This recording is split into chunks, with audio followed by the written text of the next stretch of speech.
അഹമ്മദാബാദിൽ നിന്നുണ്ടായിരിക്കുന്ന വിമാന അപകടത്തിൽ ഒരു മലയാളി കൂടി കൊല്ലപ്പെട്ടിട്ടുണ്ടായിരുന്നു. തന്റെ സ്വപ്ന ഭവനത്തിന്റെ ഗൃഹപ്രവേശനത്തിന് ദിവസങ്ങൾ മാത്രം ബാക്കി നിൽക്കെയാണ് പത്തനംതിട്ട പുല്ലാട് സ്വദേശിനി രഞ്ജിത ജി നായരുടെ മരണം. 4 ദിവസത്തെ അവധി കഴിഞ്ഞ് ലണ്ടനിലേക്കുള്ള മടക്കയാത്രയിലായിരുന്നു അപകടം. സ്കൂൾ വിദ്യാർത്ഥികളായ 2 കുട്ടികളുടെയും ക്യാൻസർ രോഗിയായ അമ്മയുടെയും ഏകാശ്രയമായിരുന്നു രഞ്ജിത.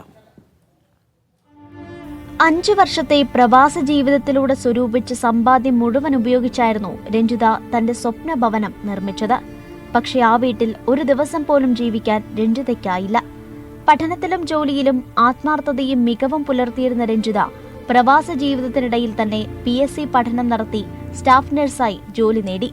പിന്നീട് കുടുംബ പ്രാരാബ്ദങ്ങൾ തീർക്കാൻ വീണ്ടും ലീവെടുത്ത് ഒമാനിലെ ജോലിയിൽ തിരികെ പ്രവേശിച്ചു. ഈ അടുത്തിടെ ലണ്ടനിൽ ജോലി ലഭിച്ചതോടെ സർക്കാർ സർവീസിലെ അവധി നീട്ടി നൽകാൻ അപേക്ഷ നൽകാനാണ് രഞ്ജിത നാട്ടിലെത്തിയത്.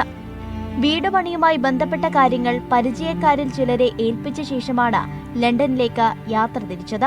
മരണം സ്ഥിരീകരിക്കാതിരുന്നപ്പോൾ രക്ഷപ്പെടട്ടെ എന്ന് ആത്മാർത്ഥമായിട്ട് പ്രാർത്ഥിച്ചു. കാരണം ഞാൻ പഠിപ്പിച്ച കുട്ടിയാണ്, എൻ്റെ മോടെ ബാച്ചിൽ പഠിച്ച കുട്ടിയാണ്, പഠിക്കാൻ മിടുക്കിയായ ഒരു കുട്ടിയായിരുന്നു. പിന്നെ ഈ കുടുംബവുമായിട്ട് വളരെ അടുപ്പവുമുണ്ട്.